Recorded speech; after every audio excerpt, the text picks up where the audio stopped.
Halo kakak, berhubung ini adalah kisah novel jadi kemungkinan video dan narasi tidak sama, dukung like, komen dan subscribe kakak, semoga bisa terhibur, selamat mendengarkan. Sekarang bahkan Suzu telah dikalahkan, dokter kekaisaran memiliki cukup alasan untuk itu. Anda bisa meninggalkan sosoknya dan mundur sedikit. Ketika bahkan jika dia meraih Void Tousan Taiyi dengan satu tangan, dan Anda akan meninggalkan Void Tousan Taiyi, dia terkejut, dan segera menarik tangannya dan dengan cepat mundur, dan tubuhnya berubah menjadi pelangi panjang dan menghilang menjadi ketiadaan. Xiao Yan dapat dengan jelas merasakan bahwa kekuatan yang melekat padanya menghilang dengan kecepatan tinggi, dan dia harus berurusan dengan kekosongan ini sesegera mungkin. Setidaknya tidak satu pun dari bintang-bintang ini yang bisa meninggalkan hantu besar yang bergemuruh, jatuh ke arah bintang-bintang, dan bintang-bintang yang terlalu kosong tidak dapat menahan beban dan dengan cepat runtuh. Segera, tatapan Xiao Yan menatap lusinan Dewa Void Hao, tidak peduli apa, dia harus membunuh Xuanxing, dan kekuatan yang terakhir memang tidak cukup untuk menjadi ancaman. Namun, tidak dapat dipungkiri bahwa rencana Xuanxing masih sangat pintar, pertama kali memikat Xiao Yan untuk muncul. Dan itu berhasil memimpin Xiao Yan ke dalam permainan, dan penampilan Ye Beijing mengganggu rencana Xuanxing. Karena Ye Beijing milik Sensi, itu tidak ada dalam rencana Xuanxing, dan memang sulit baginya untuk menebak variabel Ye Beijing.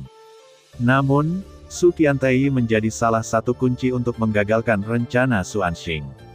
Pada saat ini, Xiao Yan mengerti bahwa tugas Xuanxing bukanlah menjadi yang pertama memasuki sumber jarahan Sensi, juga bukan untuk membiarkan prajurit Taixu yang tak terhitung jumlahnya di dalamnya, ini bukan tujuan mereka. Keberadaan Xiao Yan bukanlah rahasia, terlalu kosong berada dalam bayang-bayang.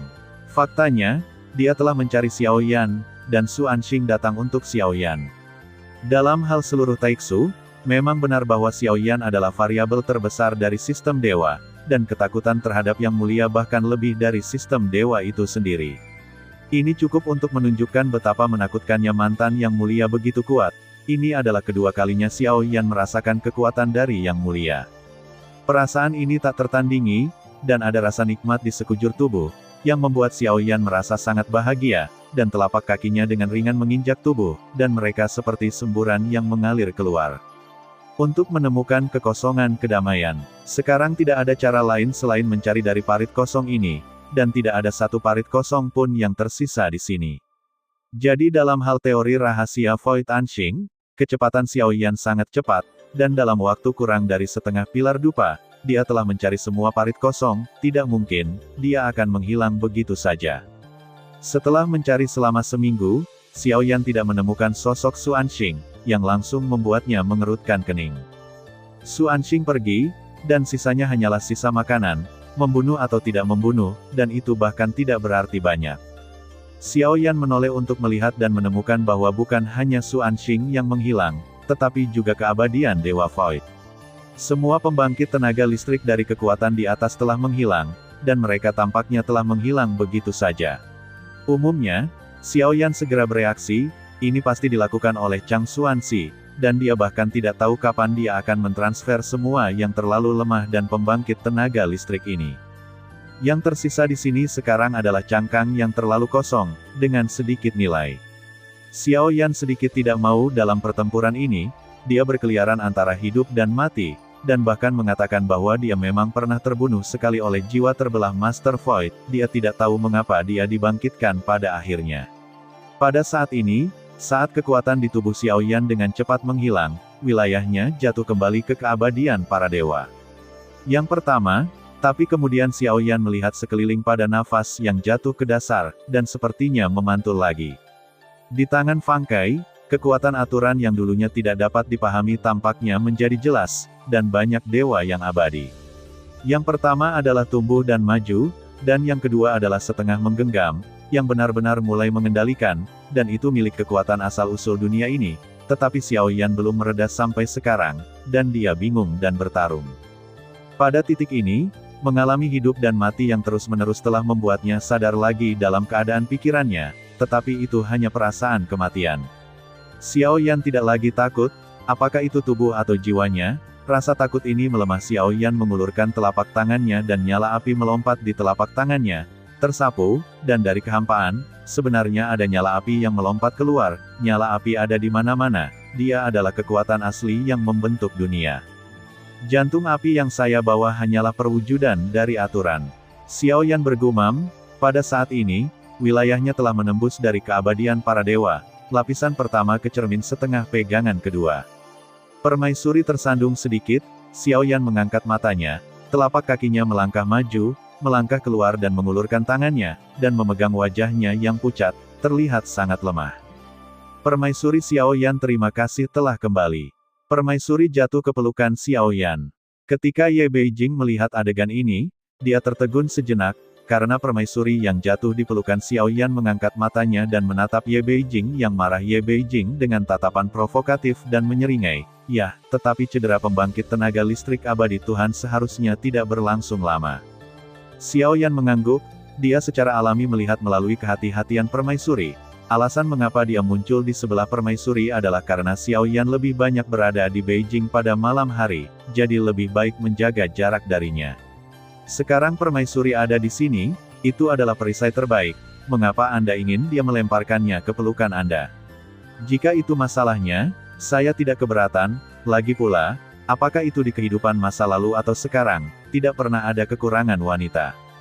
Permaisuri bergumam dengan suara rendah, dengan sedikit kemarahan dalam nadanya. Xiao Yan tiba-tiba tersenyum pahit, dan diam-diam mengulurkan tangannya untuk memeluk permaisuri, yang memperhatikan bahwa sudut mulutnya sedikit terangkat, dan kepalanya menggosok ringan di dada Xiao Yan seperti anak kucing.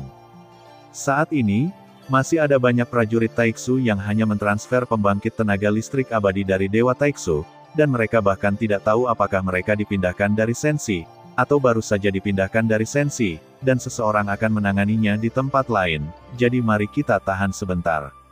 Permaisuri tampak enggan melepaskannya. Xiao Yan tiba-tiba merasa tidak enak badan, dan tangan permaisuri tidak jujur, tetapi untungnya, setelah Ye Beijing melihat adegan ini, dia sepertinya tahu bahwa dia tidak ada di pertemuan untuk saat ini, dan mulut kecilnya bergerak seolah-olah dia sedang memarahi sesuatu. "Hei, jika Anda tidak memiliki apa-apa untuk dikatakan, saya akan pergi." Ye Beijing sedikit marah dan diam-diam melaporkan bahwa mereka berdua sangat tidak bahagia. Xiao Yan merasa bahwa tidak peduli apa, Ye Beijing masih membantu, jika tidak, dia pasti tidak akan bisa mendukungnya begitu lama. Lepaskan permaisuri di pelukannya. Xiao Yan melengkungkan tangannya ke arah Ye Beijing. Jika gadis Ye Beijing membantu, nada suara Xiao Yan tulus, "Terima kasih." Ye Beijing memiliki suara yang buruk untuknya, Xiao Yan tidak akan terlalu menolaknya. "Saya telah berusaha keras untuk itu, dan itu tidak cukup untuk membantu Anda dengan begitu banyak ucapan terima kasih." Tali merah di pergelangan kaki klan teratai emas Ye Bei melangkah maju, sedikit gemetar, bel perak berbunyi, dan sosoknya yang ramping muncul di depan Xiao Yan dan permaisuri di malam hari. "Gadis Beijing Heye, apa lagi yang harus kamu lakukan?" Xiao Yan mengerutkan kening, jika Ye Beijing ingin memaksanya untuk berkultivasi ganda, dia tidak akan membiarkannya mendapatkan keinginannya. "Selain perasaan, saya tidak tahu apa pro dan kontra dari istirahat ganda, dan kultivasi ganda dengan saya dapat membuat kekuatan Anda menembus Baili dengan kecepatan tinggi, tanpa membahayakan. Vas di samping Anda ini tidak dapat melakukan." Ye Beijing dengan tangan di dadanya, menunjukkan sosoknya yang sempurna sebanyak mungkin. "Maaf, saya menolak untuk berkultivasi ganda dengan Anda, saya mengejar kekuatan, tetapi saya tidak membutuhkan cara seperti itu untuk berkultivasi dengan cara saya sendiri." Memimpin, Xiao Yan perlahan mengangkat kepalanya, matanya serius, dan dia saling memandang dengan jujur. Jika namanya Xiao Yan, dia belum mengucapkan mata kedua putri itu, dan mereka saling memandang serempak dan bergegas menjawab di depan Xiao Yan yang kita kenal. Terima kasih sudah mendengarkan kakak dan yang sudah subscribe. Untuk yang belum subscribe yuk subscribe kakak, dan yang minat support jadi member klik tombol gabung kakak. Semua cerita sudah Mimin simpan di playlist supaya bisa kakak ikuti. Bila suka cerita Mimin jangan lupa subscribe channel Mimin dan share channel Mimin ke seluruh penjuru benua. Terima kasih.